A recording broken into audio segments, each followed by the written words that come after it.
Our story kicks off during a concert rehearsal disrupted by a group of armed men.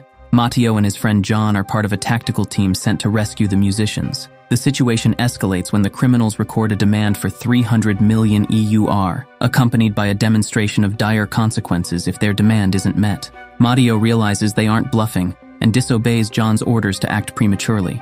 John's impulsive actions result in the loss of his life. 5 years later, Matteo finds himself in Romania with a new job and a reluctance to socialize with his co-workers. Evenings are spent reminiscing about John and the family that survived him. His wife, Aline, is likely unaware of the circumstances. Matteo eventually decides to set things straight. He quits his job, boards a train to Amsterdam, and stumbles upon a major Interpol operation at the docks. Two criminal organizations, the Syndic and the Consociation, are now collaborating, which Agent Sharon recognizes as a bad sign. Though the shipment initially appears to contain just ordinary cereal boxes, Agent Fisher discovers a suspicious package inside one of them, suggesting someone is taking their morning routine rather seriously. A thug insults Shear in a foreign language, judging by Agent Fisher's reaction. The thug then spits on Fisher's shoe and is taken aside for a discussion. Burr, a loyal member of the Consociation, discreetly photographs the agents from afar. He receives a call from the big boss, Gabriel San, and reports the lost shipment. Burr finds it peculiar that Interpol was already waiting for them, indicating insider knowledge.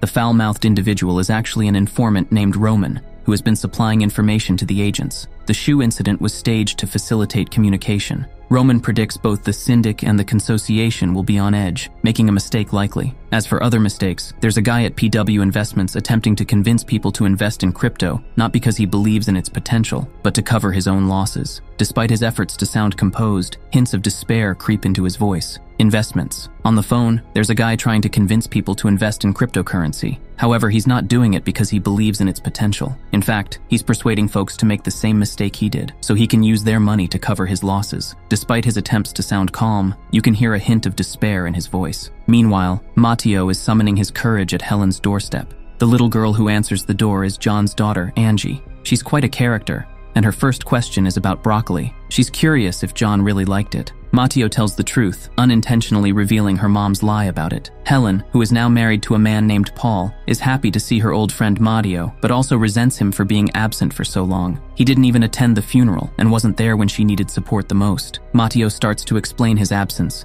and attempts to tell her how John died, but she refuses to listen and gets upset with him for bringing it up. Matteo apologizes and leaves, but Helen sees him standing outside with a sorrowful expression and feels bad. She offers him the guest room for a while, at least until he figures out his next steps. He accepts, but only plans to stay for the night. Helen also shows him some of John's belongings she had kept for no particular reason, hoping that Matteo might want to keep some as mementos. They head to a fancy restaurant in a different neighborhood. In the evening, we meet Helen's husband, Paul, and it turns out he's the guy on the phone talking about cryptocurrency investments. He asks her about the large man in the tiny chair outside, and she explains the situation. They decide to let him stay for a few days. Predictably, that small chair eventually gives way under the weight of his misery, and Matteo moves to a bench, where he starts to reminisce about a flashback in Afghanistan with John. They're discussing a girl named Skylar and a party they attended. He pretended to be intoxicated to avoid dancing with her. Matteo clarified that he never danced at all, and John was forced to agree, suggesting it might be a wise choice. However, this didn't mean he should forget about Skylar. Matteo chuckled at how tactful John was trying to be. Helen had already given John an ultimatum earlier, something along the lines of, call her or face loneliness. John laughed at his assertive lady, and that's when he dropped the bombshell that she was pregnant with Angie. Matteo jokingly asked who the father was, though it was a risky joke considering they were both handling firearms. Fast forward to the present day, Angie tells her mom she likes their new guest, noting that he seems very lonely and in need of a new friend. It's clear she's following in her mom's footsteps as a matchmaker. Paul joins Matteo for a beer, but neither of them is in a very talkative mood. Matteo isn't very open about his soldiering adventures, only mentioning how much he misses the peaceful Afghan sky. Paul goes back inside after a few minutes and informs Helen that the man is damaged. Instead of getting upset, she laughs and asks if Paul is feeling intimidated. Paul tries to sound cool and collected but doesn't fool anyone. Helen reassures him that he has nothing to worry about, not her war hero husband, nor the enigmatic Tarzan downstairs. She wants to be with him and move forward with her life. The next morning, Matteo discovers that Angie left him a heartfelt note, asking him not to leave without saying goodbye. He can't bear to upset her like that, so he decides to stay a bit longer. He borrows some of John's clothes to go jogging. When he returns, Angie is leaving for school. She asks him to take care of her dog, Daisy, and mentions they'll have another tea party that evening. So, another day passes with Matteo stuck with this happy family.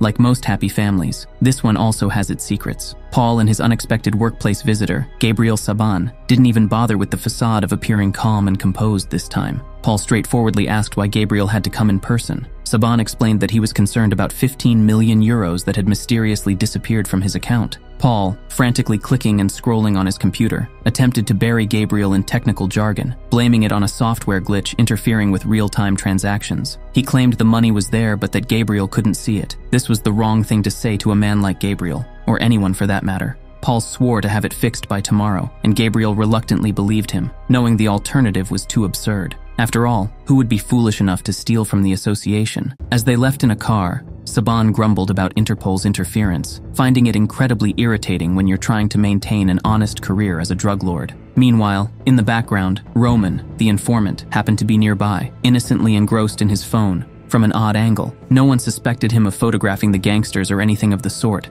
He was too focused on his task to notice that he had his own tail. Days passed, and Matteo found himself repeatedly roped into staying longer. For instance, he was currently constructing a treehouse for Angie. Helen questioned whether he was genuinely occupied or if he was avoiding slowing down. She also teased him about his tattoos and remarked that he and John had always gone out of their way to appear tough, a fact she was now keenly aware of given her current husband's polar opposite demeanor. Paul wore a peculiar expression on his face one evening. Helen noted that he seemed distant and had ignored Angie during dinner, attributing it to work-related stress. Paul rambled on with complex, number-heavy words, effectively deterring her. The next day, a group of excited travelers had their tour disrupted by Roman, who was found hanging from a picturesque bridge. Gabriel called Mr. Ney with the news, but he remained uneasy. It felt like too much of a coincidence that they had a traitor in their midst, and his money had vanished from Pedu Investments. Burr pinned the blame on Lou for Roman's silence, but it was challenging for him to talk without a tongue. While the agents were grappling with this shocking revelation, they began to recognize someone among them. Roman. Paul sat at the office, glued to the news, witnessing the collapse of a new cryptocurrency.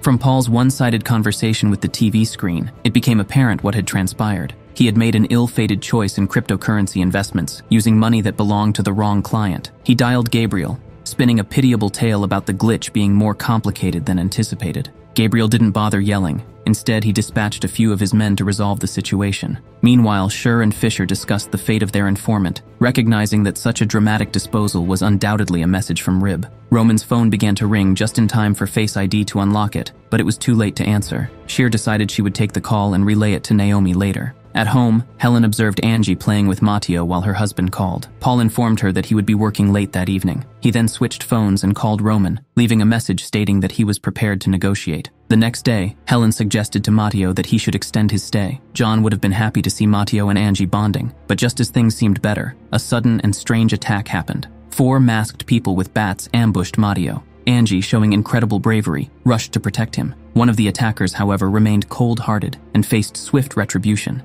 It became clear that Angie was the real target all along, and attacking Matteo was just a diversion. They took Angie and fled in a car, leaving Helen and Matteo behind. Undaunted, Matteo got up, took a nearby bike, and pursued them. Helen borrowed a phone to inform her husband about Angie's abduction, and he quickly contacted Gabriel, though Gabriel wasn't in the mood to talk. Matteo eventually abandoned the bike for a more unconventional mode of transportation, hopping onto the roof of one of the cars. He realized that Angie was not in this particular vehicle. Reaching inside, he extracted each thug one by one, akin to an angry ogre plucking petals and muttering, "She loves me not," with each extraction. The pursuit continued until they eventually crashed. Matteo awoke in the hospital, handcuffed to the bed, while Helen argued with a police officer in the hallway. Angie remained missing. Cher and her partner arrived, notifying the officer that they would take it from there. From this point, Matteo attempts to leave, dragging the bed along with him. It's unclear if you've thought this through carefully, buddy. The agents decide to unlock the cuffs, but Cher has some questions about Matteo. There isn't much information on him, and most of what's available is heavily redacted, which raises concerns. Some of the individuals he removed from the car were associated with the consociation, and she describes it as the pinnacle of criminal organizations, led by Gabriel Sabin. Paul maintains a poker face, and even asks a couple of questions. Cher notes that this situation doesn't fit their usual profile, as they typically abduct teen girls whom no one would miss. This seems more personal. She offers Matteo her business card, and Fisher chimes in, suggesting it's the number to call when he's about to do something foolish.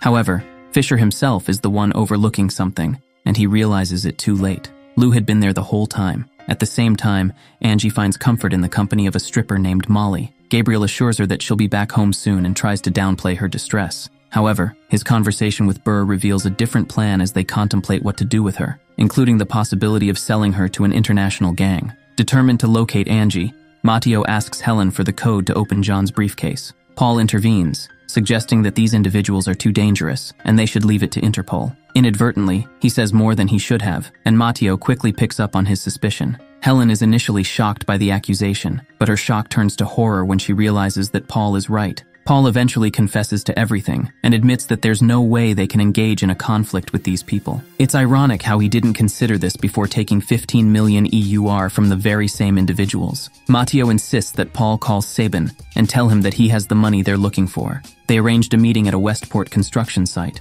suspecting a trap. Gabriel had Burr handle Paul or whoever might come. Burr comforted Angie, sharing his own orphaned past. Molly comforted Angie until Burr left. Scheer updated Fisher through Naomi, who accessed Roman's phone. Paul wanted to negotiate with hints of incriminating info, seeking immunity. Meanwhile, Scheer told Fisher to watch the family. Matteo started watching Paul.